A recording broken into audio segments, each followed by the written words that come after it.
360 लोगों की जगह है जहाँ पर रखना चाहिए, वहाँ 600 लोग रह रहे हैं और इस तरीके से गंदी वीडियो मतलब वायरल हो रहा है। लड़कियों के बाथरूम में कैमरे लगाए गए थे जी। और ये कैमरे जो लगाए गए थे तो बिना किसी पुलिस के अधिकारी के और प्रशासन की अनुमति के बिना तो लगे नहीं होंगे। कल को उनके उस पर वर्दी पर स्टार लगे होंगे, आप उन्हीं का वीडियो वायरल मतलब ऐसे बना रहे हैं। क्यों बाल विवाह पर प्रतिबंध लगाया गया?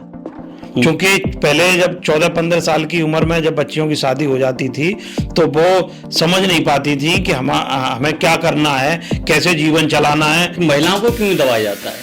तो ये इसलिए महिलाएं सॉफ्ट टारगेट हैं और महिलाओं को टारगेट करके इस तरह की बातें की जाती हैं। जो सरकार कर रही है बहुत अच्छा करती है, पर जो नीचे जो होते हैं लोग, जो प्रशासन में, वो वहां तक चीजों को पहुंचने नहीं देते हैं। Hello everyone, welcome to Vivek Sharma talk show. मैं आपका होस्ट विवेक शर्मा, आप देख रहे हैं विवेक शर्मा टॉक शो। आज हमने एक बार फिर से नरेश पारस जी को अपने पॉडकास्ट में गेस्ट किया है। तो आज का जो आप देख रहे हैं मुद्दा चल रहा है इस समय, बहुत बड़ा देश में हाहाकार मचा हुआ है बच्चियों को लेके, सुरक्षा को लेके। गोरखपुर में जैसे कि आप 600 लड़कियों के साथ एक गंदी वीडियो बनाया जा रहा था, बड़े बड़े अधिकारी हैं इसमें। तो नरेश जी हमारे साथ हैं, आप उनसे जाने हैं कि ये हो रहा है क्या गलत है, क्या प्रशासन इस पर क्या कर रहा है, क्या हमारे देश में जो नारी सुरक्षा है यही है क्या? सर स्वागत है आपका विवेक टॉक शो में। नमस्कार सर जी, ये जो आप न्यूज देख रहे होंगे इस समय वायरल हो रहा है, मतलब 360 लोगों की जगह है जहाँ पर रखना चाहिए, वहाँ 600 लोग रह रहे हैं और इस तरीके से गंदी वीडियो मतलब वायरल हो रहा है, जो उनके साथ में खाने पीने की सही से व्यवस्था नहीं है। और उधर आप कह रहे हैं कि देश की नारी जो है वो गौरव है, तो क्या गौरव? देखिए, बात हम महिला सुरक्षा की करें तो जो 600 बच्चियां थीं जो अपने वर्दी सजाने का सपना पाले हुए थे और एक देश की सेवा करने का जुनून था और फिर वो पुलिस में भर्ती होना चाहती थी, ऐसी 600 लड़कियां वहाँ ट्रेनिंग के लिए गई थी जहाँ पे 360 लोगों को रखने की क्षमता थी, उसके बजाय 600 लड़कियों को वहाँ रखा गया। हालांकि वो व्यवस्थाएं एक अलग होती हैं, खाने पीने की और उसकी रहन सहन की कुछ दिक्कतें हो सकती हैं, लेकिन ठीक है, आज नहीं कल सही हो जाएंगी। हाँ, लेकिन जो सबसे बड़ा जो मुद्दा था, जो दिक्कत थी, वो ये था कि लड़कियों के बाथरूम में कैमरे लगाए गए थे जी, और जिससे उनकी निजता का भी उल्लंघन हुआ, उनकी नहाते हुए उनके वीडियो बने। अब वो किसके इशारे पर कैमरे लगाए गए, क्या उनके लिए उनका कोई पुनर्योजना थी, उनकी मंशा क्या थी? और ये कैमरे जो लगाए गए थे तो बिना किसी पुलिस के अधिकारी के और प्रशासन की अनुमति के बिना तो लगे नहीं होंगे। तो बाकायदा इसकी पूरी प्लानिंग हुई होगी, प्लानिंग के बाद में फिर कैमरे लगाए गए होंगे और फिर ये बच्चियों को जब पता चला कि उनकी वीडियो रिकॉर्डिंग हो रही है तब उन्होंने इसका विरोध किया और प्रदर्शन किया, तब ये मामला एक्सपोज हुआ। तो कहीं ना कहीं सवाल ये भी उठता है, तमाम ऐसे मामले आते हैं जहाँ पर रिक्रूटमेंट की या फिर जहाँ लड़कियों को रखा जाता है, महिलाओं को रखा जाता है, तो क्या इसकी संभावना से इनकार नहीं किया जा सकता है कि वहाँ उनकी निजता का उल्लंघन हो रहा होगा, वहाँ भी कैमरे लगे हो सकते हैं? तो एक बड़ा सवाल जो था वो खड़ा हो गया है, एक बड़ी बहस शुरू हो गई है कि आखिर में वो कैमरे किसके आदेश पर लगाए गए और क्यों लगाए गए। बच्चियों ने आवाज़ उठाई है और हालांकि उसमें अधिकारी जांच कराने की बात करें तो, लेकिन ये अभी तक क्लियर नहीं हो पाया कि किसने लगाए थे। तो ये बहुत गलत है, उनकी निजता का उल्लंघन किया गया है, उनके अश्लील वीडियो भी बने होंगे और रिकॉर्ड हुए होंगे, उनका लोग दुरुपयोग भी कर सकते हैं। मतलब जहाँ अभी अगर हम बात करें कि जो एक समाज है पुलिस प्रशासन पर भरोसा करता है, अगर प्रशासन ही इस तरीके से गलत कार्य करेगा, जो रक्षक हैं वो भक्षक बन जाएंगे, तो कहाँ पर व्यक्ति जाएगा? और ये तो उनकी, चलो ठीक है, आपने किसी का दूसरे के, ये तो उसी प्रशासन में जा रही हैं जहाँ ट्रेनिंग हो रही है। कल को उनके उस पर वर्दी पर स्टार लगे होंगे, आप उन्हीं का वीडियो वायरल मतलब ऐसे बना रहे हैं। बस वैसे तो किसी के साथ नहीं होना चाहिए। हालांकि देखिए, ये जो है वाकई में बड़ा दुर्भाग्यपूर्ण विषय है कि जो बच्चियां लोगों की सुरक्षा के लिए जा रही हैं, जिनके कंधों पर सुरक्षा का बोझ होगा, जो आने वाली लड़कियों को सुरक्षित करेंगे, और वही लड़कियां इसकी शिकार हो रही हैं, उन्हीं के साथ में ऐसा हो रहा है और उन लड़कियों के वीडियो बनाए जा रहे हैं। तो ये कहीं ना कहीं बहुत गलत है और इसकी निष्पक्ष जांच होनी चाहिए, उच्च स्तरीय जांच होनी चाहिए, और जो भी इसमें इन्वॉल्व है, जिसने भी ये कृत्य किया, उसके खिलाफ कार्रवाई होनी चाहिए। क्योंकि सरकार भी महिला और बालिका सुरक्षा को लेकर अभियान चला रही है और गंभीर प्रथम नारी को, मतलब इतना मोदी जी हमारे देश के प्रधानमंत्री हैं, वो कहते हैं कि नारी प्रथम है। तो ये सारी चीजें फिर क्यों उठ रही, फिर सवाल ये उठता है कि फिर भी ये चीजें उठ रही हैं। तो कहीं ना कहीं ये गलत किया जा रहा है और इसकी आड़ में कोई अलग चीज उसमें हो सकती है। आखिर में क्यों किया जा रहा है, ये कोई कारण स्पष्ट नहीं निकल के आया है।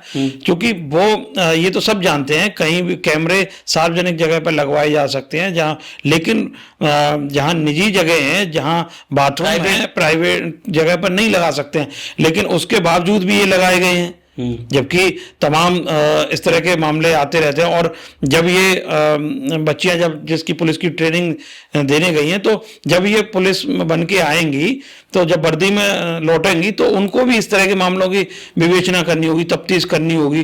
तो जब उनको ये काम करना है और उन्हीं के साथ में ये हो रहा है, तो इससे दुर्भाग्यपूर्ण विषय नहीं हो सकता है। और उधर क्या कहते हैं, जैसे अगर इस जो मामला हुआ है, इतना छोटा मोटा मामला नहीं, देश का बहुत बड़ा मामला है, और जो कि पूरे देश का भार वो उनके कंधे पर होने वाला था। अगर यहाँ हम बात करें, जो और आने वाली जो पीढ़ी है, या जो और लड़कियां हैं, जो हमारी बहन बेटी हैं, वो इस चीज को क्या कहते हैं, वो तो फिर नकारेंगे, बोले हम नहीं करना है, मैं नहीं करना है इस जॉब। देखिए, एक तो पहले से ही लोगों के दिलो दिमाग में बसा हुआ था कि कोई भी आदमी ये नहीं चाहता है कि हमारे घर की बेटी पुलिस में जाए। ये जब इसको पुलिस पर भरोसा नहीं है, आम जनता को भरोसा नहीं है। अगर कहीं भी एफआईआर दर्ज कराने की बात होगी, तो घर की महिला को नहीं भेजा जाएगा, और अगर शाम का वक्त आ जाए तो परिवार पहले ही मना कर देगा, नहीं शाम को तो बिल्कुल नहीं भेजेंगे। क्योंकि पहले से कहीं ना कहीं हमारा जो पुलिस प्रशासन है, वो इस चीज को बहुत ही मतलब लाइट बदल लेता है कि वहाँ की जो हमारी जो नेगेटिविटी है, क्योंकि वहाँ जो प्रशासन जिस कुर्सी पे बैठा है, वो अपने कर्तव्य पे नहीं बैठा हुआ है जी। अगर वो कर्तव्य पे बैठा हो, तो जो हमारी माँ बहन बेटी है, जैसे आपने भी बताया कि वो जॉब के लिए नहीं जाने दे रहे हैं, उसको पुलिस में भर्ती नहीं के लिए मना करते हैं, और किसी पर जैसे कोई एफआईआर कराने तो वहां जाने नहीं देते हैं। तो जैसे जैसे बच्चियां पढ़ लिख रही हैं, तो उनकी विचारधारा बदल रही है, वो अपने परिवार को भी समझा रही हैं, परिवार को भी किसी तरह से मोटिवेट करके वो वहाँ जॉब में जा रही हैं और तैयारी कर रही हैं। तो लेकिन जब उनके साथ में इस तरह की घटना होती है, तो वो फिर उनका मनोबल टूट जाता है। फिर समाज उनको वही कहते हैं, देखा हमने तो पहले ही मना किया था कि पुलिस में मत जाइए, पुलिस में यही सब कुछ होता है। तो पुलिस की छवि पहले से ही खराब है, सरकार इस छवि को सुधारने का प्रयास कर रही है, लेकिन उसके बावजूद भी इस तरह की घटनाएं घट रही हैं, तो ये कहीं ना कहीं बच्चियों का मनोबल तोड़ने का काम कर रही हैं। अभी क्या कहते हैं, ये मुद्दा बन रहा है, हालांकि इस पर कार्रवाई हो, और जिन्होंने काम किए उसको कड़ी सजा मिलनी चाहिए, जिससे कि आने वाली जो ऐसे सोचते हैं वो खत्म होना चाहिए। अभी रिसेंटली में कि जो अनुराचार्य जी हैं जो वृंदावन में, तो उन्होंने भी कोई एक वीडियो में बताया कि कुछ शब्द बोले हैं, कि वो क्या है, उसमें आपकी क्या राय है? कि देखिए, जो अनुराधाचार्य जी ने जो महिलाओं के बारे में, लड़कियों के बारे में कहा है, वो बहुत गंदा बोला है। उन्होंने कहा है, वो फिर बाल विवाह को बढ़ावा देते हुए नजर आए। उन्होंने कहा कि पहले 14-15 साल की उम्र में लड़कियों की शादी हो जाती थी, और अब लड़कियां 20-25 साल की शादी हो रही है, तो कहीं ना कहीं लड़कियां गलत हैं। और फिर ये उन्होंने गलत टिप्पणी की थी। तो कुल मिला के ये है, उनका बयान जो था वो विवादास्पद है, और उनको इस तरह की टीका टिप्पणी नहीं करनी चाहिए। क्योंकि जिस तरह से एक व्यास गद्दी पर जो बैठा होता है, जो प्रवचन दे रहा होता है, उसको हमारे धर्म में उसको धर्मगुरु कहा जाता है, और फिर उसको बड़े सम्मान से देखा जाता है, और उनकी बातों को पूरा समाज फॉलो करता है। जो वो बात कहते हैं उसको अंतर मन में उतारा जाता है, फिर उसको लोग अप्लाई करते हैं। लेकिन जब वही कथावाचक जो व्यास गद्दी पर बैठकर इस तरह की बातें कर रहा है तो एक बड़ा नेगेटिव संदेश जाता है। ऐसे मामलों में ऐसे धर्माचार्यों को बचना चाहिए ऐसी टीका टिप्पणी से। और चूंकि महिला सम्मान सर्वोपरि है, उन्होंने महिला सम्मान को भी नहीं रखा।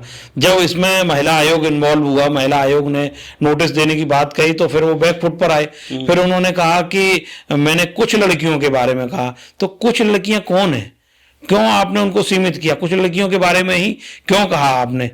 लड़की तो लड़की है, चाहे ज्यादा की संख्या में हो या कम हो, कुछ का मतलब क्या है?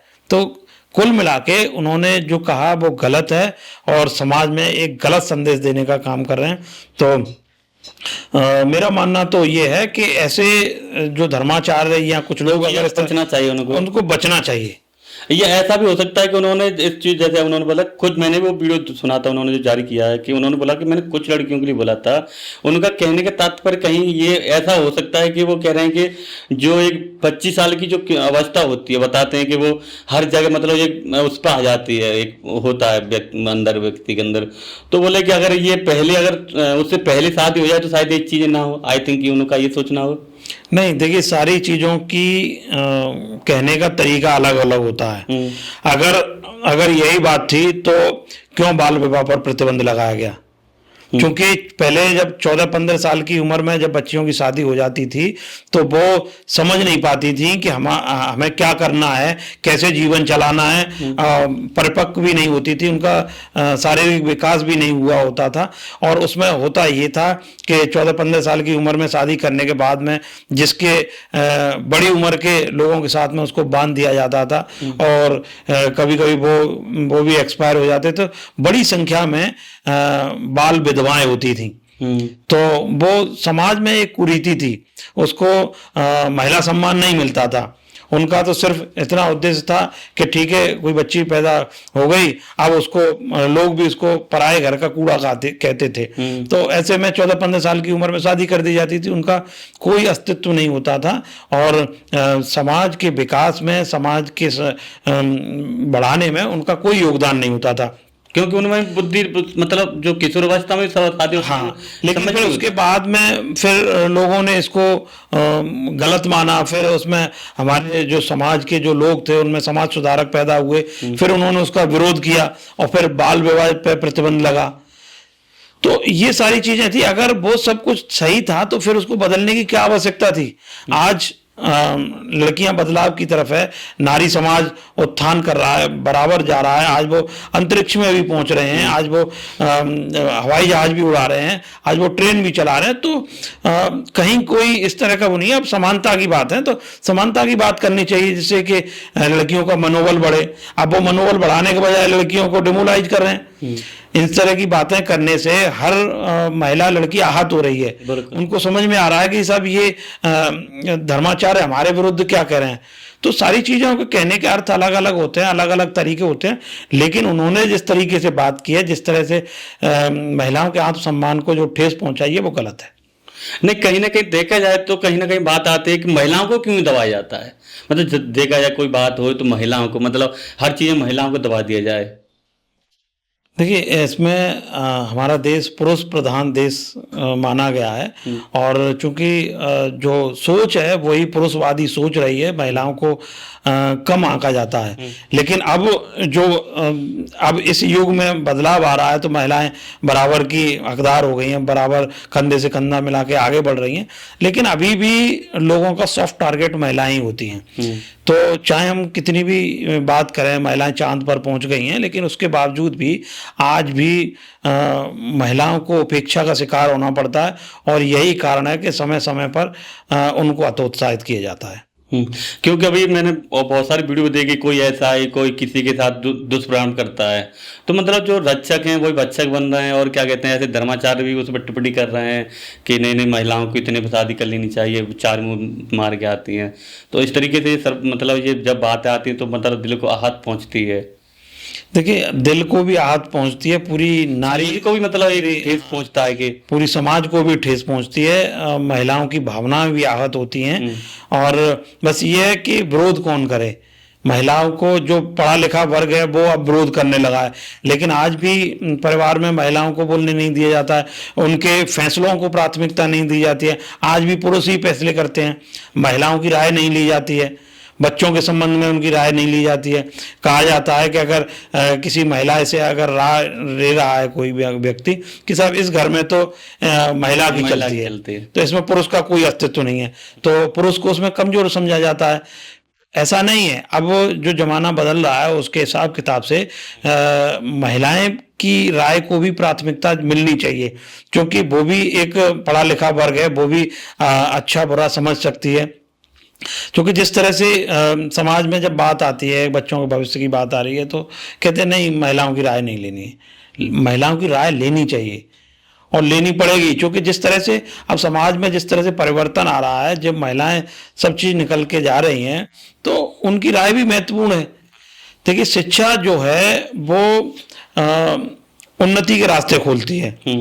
जब महिलाएं शिक्षित हो रही हैं तो वो उन्नति भी कर रही हैं, देश के विकास में भी उन्नति कर रही हैं, जीडीपी को बढ़ाने में भी उन्नति कर रही हैं। तो महिलाओं के बयान को भी प्राथमिकता लेना चाहिए, उनकी भावनाओं को भी समझना चाहिए, उनकी राय को भी महत्वपूर्ण रखना चाहिए। वैसे महत्वपूर्ण नहीं रख रहे हैं, तो ये इसलिए महिलाएं सॉफ्ट टारगेट हैं और महिलाओं को टारगेट करके इस तरह की बातें की जाती हैं। लेकिन अगर ऐसे लोगों के खिलाफ कार्रवाई हो, इनको रोका जाना चाहिए। जी जी। तो आपने बालिका सुरक्षा योजना नूडल्स पर चलाया था, उसमें आपने कैसे मतलब बच्चियों की सहायता की? देखिए, वर्ष 2019 में सरकार द्वारा बालिका सुरक्षा अभियान चलाया था, तो मैं उसमें आगरा में नोडल ट्रेनर नामित किया गया था। तो हमने आगरा के करीब 1900 स्कूलों में 2.25 लाख बच्चियों को सुरक्षा के प्रति जागरूक किया था। अच्छा। उनको प्रशिक्षण दिलाया था। तो इस दरमियान कई सारे मामले हमारे पास में आए थे। जब हमने बच्चियों से बातचीत की तो बच्चियां समझ नहीं पा रही थी आखिर में हमारे साथ में इस तरह का क्यों होता है। हमने हर वर्ग में जाकर, हर विद्यालय में जाके बच्चियों को ट्रेनिंग दी थी। तो इसी में निकल के आया था कि हम कुछ मदरसों में भी गए थे। मदरसों में लड़कियों ने हमसे शिकायत की थी कि हमारी माँ को पीटा जाता है, हमें समझा, हम उनकी भावनाओं को नहीं समझा जाता है, हमें भी कह दिया जाता है कि बस पढ़ना अब आपका काम नहीं है, तो उनको भी रोका जाता है। तो कई सारे मामलों में हमने उसमें हस्तक्षेप किया था और बच्चियों को निकाला था। एक स्कूल में तो हम गए थे, वहाँ पर रास्ते में चलते लड़कियों के साथ में छेड़छाड़ होती थी। 13 लड़कियों ने स्कूल जाना बंद कर दिया था। अच्छा। तो वहाँ हम गए, चूंकि स्कूल और गांव के बीच में 1 किलोमीटर का जंगल पड़ता था। तो उस बीच में सुनसान रास्ते में देखकर उनके साथ में छेड़छाड़ हुई। तो एक बच्ची के साथ में छेड़छाड़ हुई तो बाकी और बच्चियों ने बंद कर दिए। तो वहाँ गांव से 13 लड़कियों ने स्कूल जाना बंद कर दिया था। जब वहाँ हमने बातचीत की, पुलिस से बातचीत की, फिर हम ले गए, उनको सुरक्षा का भरोसा दिलाया, तो तब जाकर फिर बच्चियों की दोबारा पढ़ाई शुरू हुई। तो इस तरह के तमाम मामले आए थे जिनमें हमने हस्तक्षेप किया था। तो फिलहाल ये भी है कि बच्चियों को प्रशिक्षण देने की बहुत आवश्यकता है, उनको सुरक्षा के प्रति जागरूक करने की आवश्यकता है। उनको एक भरोसा होना चाहिए कि हमारे मतलब हम यहाँ जहाँ भी खड़े रहे हैं वो हम सुरक्षित हैं, सेफ हैं। जी, सबसे बड़ी बात है कि उनको भरोसा होना चाहिए कि हमारी जैसे अभी मैं माफी चाहूंगा, जैसे उस बच्ची को अपने बाप पर भरोसा है, अपने पिता पर भरोसा है कि मेरे पीछे मेरा बाप घर पर अगर है तो मेरा पिता है, ऐसे उसको कहीं भी चली जाए तो उसको लगना चाहिए कि हमारा प्रशासन हमारे साथ खड़ा है, हमारा देश हमारे साथ खड़ा हुआ है। बिल्कुल सही कहा आपने कि बच्चियों के लिए सरकार को अभिभावक की भूमिका में आना चाहिए। सरकार, बच्चा समझे कि हाँ हमारे पीछे खड़ा हुआ है, सरकार और प्रशासन हमारा अभिभावक है। जिस तरह से बेखौफ होकर वो अपने पिता को अभिभावक मानती हैं और फिर कहीं भी जाती हैं तो उनको ये हिम्मत मिलती है कि मेरे पीछे मेरा पिता है। तो इसी तरह से बच्चों को ये भी होना चाहिए कि मेरा प्रशासन, मेरी सरकार मेरी अभिभावक है, तो उससे एक मोटिवेशन मिलेगा उनको। हालांकि सरकार समय समय पर अभियान चलाकर जागरूक करती रहती है। सरकार द्वारा मिशन शक्ति अभियान चलाया जा रहा है, उसके तहत पुलिस बच्चों तक पहुंचने का प्रयास करती है। एंटी रोमियो स्क्वाड भी बना हुआ है। तो वो जो सारी चीजें हैं उनके बारे में बच्चों को बताया जाए, उनसे समय समय पर उनको इंटरेक्ट कराया जाए, तो कहीं ना कहीं फिर जब बच्चे उनको जो असुरक्षा की भावना है वो खत्म होगी। तो इसलिए सरकार को उन बच्चों तक पहुंचना चाहिए और उनको समझाना होगा कि हम तुम्हारे अभिभावक हैं और हमारी मौजूदगी में आप सुरक्षित हैं। नहीं, जैसे क्या कहते हैं, जो सरकार कर रही है वो तो अच्छा करती है, पर जो